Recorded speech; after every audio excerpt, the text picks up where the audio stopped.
Salut les kids!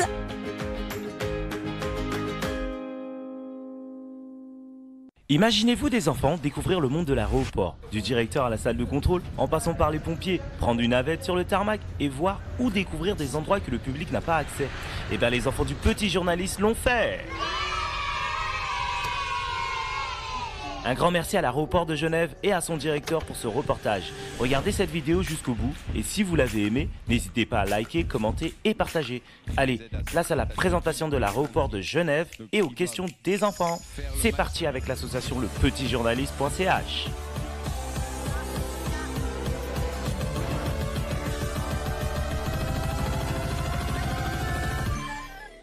L'aéroport de Genève en 2021, c'est 5 923 035 passagers, 99 249 mouvements d'avion, 137 destinations desservies par 48 compagnies aériennes de ligne, c'est presque 1000 employés, équivalent en plein temps bien entendu. Une nouvelle aile qui s'appelle l'aile S qui a été mise en service, qui fait 520 mètres de long, 20 mètres de large. C'est aussi 2800 passagers au départ et 3000 passagers aux arrivées. C'est un bâtiment à énergie positive. Il y a eu aussi l'inauguration de la terrasse Panorama, bien entendu l'accueil du sommet Biden et Poutine, la porte d'entrée de la Genève internationale et de la Genève sportive avec Jérémy Desplanches, médaillé olympique 200 mètres 4 nages. Voilà en ce qui concerne l'aéroport de Genève. C'est parti avec le chapitre 1 avec le directeur. Je me présente, mon nom c'est André Schneider, j'ai 61 ans. Vous avez combien d'employés? Alors, Genève Aéroport, c'est l'entreprise que je suis à la tête, on a à peu près 1000 employés. Après, sur la plateforme, parce qu'on ne fait pas tout ici, il y en a à peu près 11 000 employés. C'est-à-dire, il y a plein d'autres mondes. Il y a les employés des compagnies aériennes, il y a des gens qui vous permettent de vous enregistrer, de mettre les bagages dans les avions. Ça s'appelle des agents au sol. Il y a ceux qui nettoient les avions quand ils arrivent. Il y a la police. Il y a ceux qui contrôlent l'aérien, qui font sûr que 2 avions ne se rentrent pas dedans.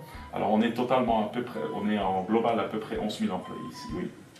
Vous avez des partenariats avec des agences de voyage ou par rapport aux compagnies, etc. Partenariat, pas vraiment. Alors on soutient l'association des agences de voyage de la région parce que quelque part ils font partie de ce monde qui s'occupe du voyage. Après on s'aide. Surtout, on a vécu quand même maintenant 2 années de crise très compliquée où il y a eu très peu de voyages. Naturellement, les compagnies aériennes qui sont là, avec eux, on n'a pas des partenariats, mais on a des échanges. Parce que c'est eux qui décident de venir à Genève. Alors c'est clair, quand ils ne sont pas très contents avec quelque chose comme ça se passe ici, ils viennent se plaindre chez nous. On essaie de trouver des solutions et des choses comme ça. On essaie de vivre un peu comme une grande famille. Hein. Okay. Ce qui veut dire, comme dans une grande famille, il y a des moments, on essaie toujours de trouver une solution ensemble, mais ça n'exclut pas qu'on s'engueule de temps en temps. Combien vous pouvez accueillir d'avions ici? Combien d'avions peuvent atterrir? Ça se calcule autrement. On dit combien de mouvements je peux avoir par heure sur la piste. Parce que, alors, il y a des aéroports, il y a plusieurs pistes, alors il peut y avoir plusieurs avions en même temps, ici à une seule piste. Et mouvement, ça veut dire un avion qui atterrit ou un avion qui décolle. Nous, à Genève, on peut traiter jusqu'à 40 mouvements par heure. Alors, on l'a pratiquement jamais, ou que très exceptionnellement.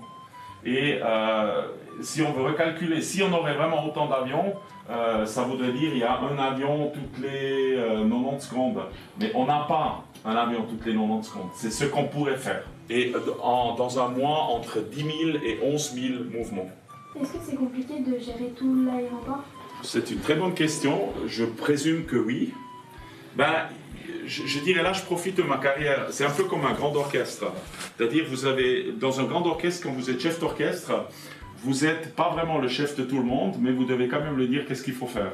Alors, vous devez compter sur ceux qui sont d'accord de faire ce que vous voulez. Et c'est un peu la même chose ici.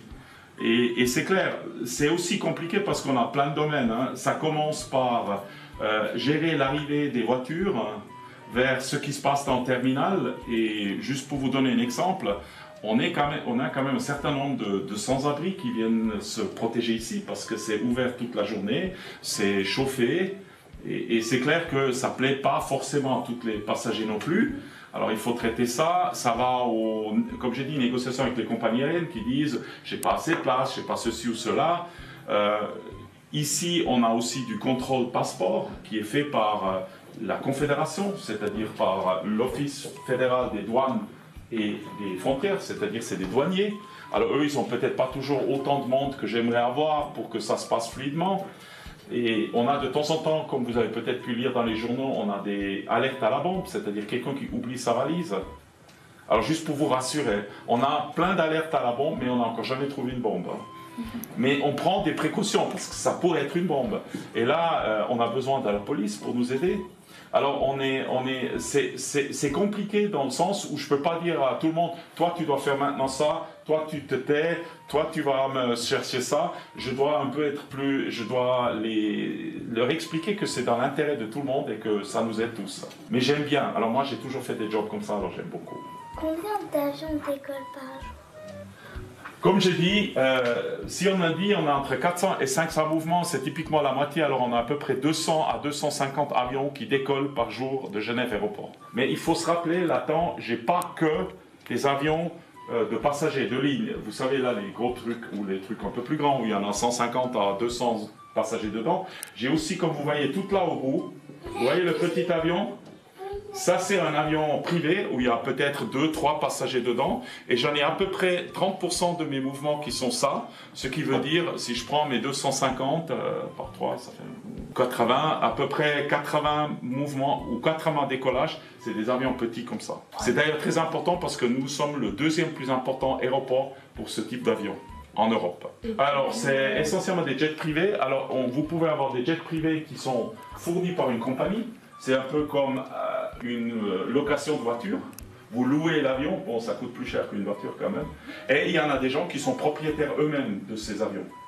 Alors il y a des entreprises qui sont propriétaires de ce type d'avion et eux, ils les laissent ici. Hein? Air Glacier, c'est un... Non, alors Air Glacier, ça c'est des opérateurs de hélicoptères, il n'y en a pas ici. Nous on a... Et ils font aussi le sauvetage. Alors nous on a ça ici, mais c'est la Rega. La Rega, c'est ceux qui font dans toute la Suisse, et eux, ils ont ici un hélicoptère, ensemble avec les hôpitaux universitaires de Genève, et un avion de transport, où ils peuvent emmener quand vous avez un accident à l'étranger, il faut vous ramener en Suisse. Les jets privés, c'est genre comme une première classe, mais c'est tout l'avion. Oui, c'est un peu comme la première classe, et vous êtes tout seul, et on s'occupe que de vous. Ça peut être des avions très très très chics avec du cuir partout, des tapis, des choses comme ça. Mais c'est un peu comme première classe, oui. Mais comme j'ai dit, typiquement, le nombre de passagers c'est entre 2 et 4. Hein. C'est vraiment très peu de monde. Après, il y a des jets privés de différentes tailles. Hein. Il y a aussi des plus petits. Mais les plus grands jets privés, c'est des avions comme ça, ou même plus grands. Par exemple, on a des jets privés chez des gouvernements. Ah ben voilà, le petit il part. Regardez là-bas. Bon, il a un peu plus la peine, mais maintenant il décolle. Voilà. Alors, on peut avoir des jets privés très très grands. Certains gouvernements l'ont. Juste pour vous donner un exemple, la famille royale de Abu Dhabi, qui est au Golfe, eux, ils voyagent avec un 747. C'est un jumbo jet. Juste eux, hein. Alors ils viennent typiquement 4-5 personnes dans un avion qui peut normalement prendre 350 passagers. Bon, il n'y a pas autant de place dedans, il y a des chambres, il y a des salons. Et typiquement, ces personnes viennent avec jusqu'à 25 tonnes de bagages à main. Juste pour vous imaginer. Alors ça, on doit vraiment organiser parce que c'est assez compliqué de charger et décharger. Et leur voiture aussi, des fois. Oui, ils ont des voitures dedans. La famille royale de Dubaï, il a des chevaux dedans, parce qu'il est un grand fan de chevaux, il les prend avec.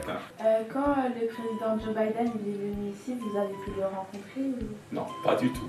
Alors, moi, mon rôle, c'était d'assurer que tout va bien, qu'on n'a pas de problème. Les gens qui l'ont rencontré, c'était le président du gouvernement de Genève, le président du gouvernement de Suisse, Et c'était tout. Ok. Alors, on a pu le voir de loin et j'ai pu voir les avions. Alors, par exemple, j'ai vu quand ils ont amené la voiture du président, qui est un énorme truc qui pèse des tonnes, et il est venu avec un gros transporteur militaire, et on était ensemble, et surtout, les militaires qui devaient le protéger étaient assis au milieu, sans des vrais sièges, ils étaient assis par terre, hein. Et ils sont venus des États-Unis, hein. Ah ouais. Juste pour vous dire. Alors, c'est peut-être pas trop sympa. Non, nous, on n'est pas forcément en première ligne. On est là pour faire sûr que les choses tournent bien, pas pour serrer la main. Vous êtes devenu directeur de l'aéroport quand? Le 1er septembre 2016. Alors, je suis maintenant presque 6 ans ici. Et c'est assez compliqué parce qu'à l'époque, alors ça a changé entre-temps, on a un conseil d'administration, c'est-à-dire des gens qui supervisent qu'on fait bien le boulot, et ils devaient choisir un candidat, et après ça devait être adopté par le Conseil d'État, parce que nous sommes propriétés du canton de Genève. Alors on a dû attendre qu'il y ait une séance du Conseil d'État, et ils ont fait un arrêté, que d'ailleurs j'ai reçu, qui me nomme comme directeur général de Genève Aéroport. Est-ce que votre métier vous plaît ou parfois vous avez... vous disiez que vous vouliez changer de métier ou faire autre chose? Ça me plaît généralement vraiment beaucoup, mais comme tout le monde, il y a des moments où je pourrais jeter quelqu'un par la fenêtre ou crier très fort, mais c'est pas pour autant que j'aimerais changer. Parce qu'il faut savoir, quand vous êtes directeur d'un aéroport, il y a beaucoup à faire sur très longtemps, et moi, je vois mon rôle aussi pour faire avancer l'aéroport, pour qu'on devienne mieux, qu'on fait les choses mieux. Et c'est vrai que là, maintenant, où je m'approche gentiment de mon âge de retraite, je commence presque à regretter qu'il va venir le moment où je ne pourrai plus en être celui qui pousse. Mais bon, c'est aussi très bien, il faut avoir des plus jeunes qui font ça, ils ont probablement plus d'énergie. Non, alors, j'ai rarement eu envie de changer, moi-même. Très souvent, on est venu vers moi, parce que j'ai beaucoup changé de domaine, on est venu vers moi pour me demander si ça m'intéresserait. Et moi, j'aime beaucoup de faire des trucs que j'ai encore jamais fait.